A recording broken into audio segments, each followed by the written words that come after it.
ناظرین، آج ہم آپ کو بہت ہی درد بھرا واقعہ سنانے والے ہیں جسے سن کر آپ توبہ کرنا شروع ہو جائیں گے، کیونکہ ایک ظالم شوہر اپنی بیوی کو بہت ہی زیادہ ستاتا تھا اور دوسروں کی بیوی کے ساتھ زنا کیا کرتا تھا۔ پھر اس بدکار مرد پر اللہ کا ایسا عذاب نازل ہوا جسے سن کر آپ کے پیروں تلے زمین کھسک جائے گی۔ تو چلیے آج کی اس ویڈیو میں ہم آپ کو بتاتے ہیں کہ مکمل معاملہ کیا ہے، لہٰذا ویڈیو کو آخر تک ضرور دیکھیے گا۔ آپ تمام دیکھنے اور سننے والوں کو السلام علیکم۔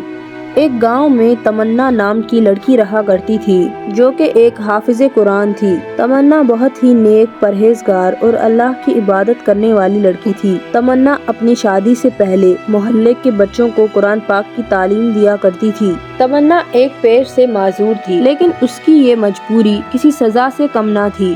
تمنا اکثر اپنے پیر کی وجہ سے دکھی رہتی تھی، حالانکہ اس کی پیر کی معذوری بچپن سے ہی تھی، مگر لوگ اسے اچھی نگاہوں سے نہیں دیکھتے تھے۔ لیکن تمنا کی یہ معذوری اسے بچپن سے جوانی تک لوگوں کے طعنے سناتی رہی۔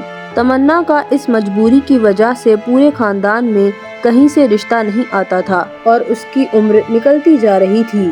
سب لوگ کہتے کہ تمنا نے شکل تو بہت اچھی پائی ہے، لیکن اس کی معذوری کی وجہ سے اس کی شادی نہیں ہونے والی۔ تمنا کے گھر میں کوئی مرد نہیں تھا، صرف تمنا کی ماں تھی، کیونکہ تمنا کے والد کا کچھ سال پہلے ہی انتقال ہو گیا تھا۔ شادی کے بعد تمنا کی ولادت ہوئی اور پھر ابا کا انتقال ہو گیا۔ تمنا کی ماں کی پوری جوانی ابھی باقی تھی، لیکن تمنا کی امی جو ہر وقت اس کے لیے روتی رہتی، بیچاری اس کی وجہ سے ہر وقت دعا کرتی رہتی تھی اور اللہ سے یہی دعا کرتی رہتی تھی کہ یا اللہ میری بیٹی کی کسی طرح شادی ہو جائے۔ لیکن محلے کے لوگ ان دونوں ماں بیٹی کے بارے میں غلط سلط باتیں بولتے تھے، جسے سن کر تمنا کی ماں اور بھی زیادہ رونے لگتی تھی۔ حالانکہ لوگ تمنا کے رشتے کے لیے گھر آتے تو الٹی سلٹی باتیں کرتے۔ تمنا کی ماں بہت زیادہ رونے لگتی تھی۔ تمنا کو یہ معلوم تھا کہ میں ان کی بیٹی نہیں بلکہ ان کے لیے بوجھ بن چکی ہوں۔ تمنا کی اماں کی سرکاری پینشن آتی تھی، جس سے گھر کا گزر بسر بڑی مشکل سے ہوتا تھا، کیونکہ وہ پیسہ ہزاروں میں تو نہیں تھا، 500 سے 600 تک ہی پیسے تھے، وہ بھی مہینوں میں۔ تمنا اپنی ماں سے کہتی، ماں آپ میری شادی کیوں کرنا چاہتی ہیں؟ میں آپ کے ساتھ ہی رہنا چاہتی ہوں، میں کون سا آپ پر بوجھ ہوں؟ اس کی ماں نے آگے سے کہا، ہاں تم مجھ پر بوجھ ہو، جب تک تمہاری شادی نہیں ہوگی تو میں کیسے دوسری شادی کروں گی؟ تمنا اپنی ماں کی یہ بات سن کر حیران ہو گئی۔ تمنا کی ماں کہنے لگی کہ میری عمر 16 سال تھی جب میری شادی ہو گئی اور اگلے ہی سال تم اس دنیا میں آ گئی تھی، اور ابھی تیری عمر 30 سال کی بھی نہیں ہوئی، تو کیا میں دوسری شادی نہیں کر سکتی؟ اور تیرے باپ کو اس دنیا سے گزرے 5 سال ہو چکے ہیں، تیری شادی ہوگی تبھی تو میری شادی ہوگی، اور تجھے پتا ہے کہ میں اپنے لیے رشتہ بھی پسند کر کے رکھ چکی ہوں، لیکن تجھے یہاں سے کوئی لے کر جائے گا تبھی تو میری شادی ہوگی، لیکن تجھے تو کوئی لے کر ہی نہیں جا رہا۔ تمنا کی ماں تمنا کے لیے بہت فکر کیا کرتی تھی، لیکن اب آہستہ آہستہ تمنا کی ماں کی عادت بدلنے لگی تھی۔ تمنا اپنی ماں کی باتیں سن کر حیران ہو گئی اور سوچنے لگی کہ میری ماں نے کس کے ساتھ چکر چلا رکھا ہے، اور سوچنے لگی کہ کون ہے کہ جو میری ماں کے ساتھ شادی کرنے کو تیار ہے، لیکن میری ماں میری وجہ سے رکی ہوئی ہے، کیونکہ ظاہر سی بات ہے وہ میری ماں سے شادی کرنا چاہتا ہے لیکن میری ذمہ داری نہیں اٹھانا چاہتا۔ ویسے تو یہ ماں بیٹی نہایت ہی خوبصورت تھی۔ پھر تمنا کی ماں نے کہا کہ تو بھی کسی کو اپنی باتوں میں لگا دے، شکل تو اللہ نے تجھے بہت ہی خوبصورت دی ہے، تم بھی مجھے کسی دن بتا دینا کہ مجھے فلاں لڑکا پسند ہے اور میں اس سے شادی کرنا چاہتی ہوں، تو میں تمہاری شادی اس سے کروا دوں گی تاکہ میری زندگی بھی بچ جائے۔ میں پوری زندگی بیوہ نہیں کاٹ سکتی، ہر عورت کی طرح میرے دل میں بھی ارمان ہے، بس تو میری جان چھوڑ دے۔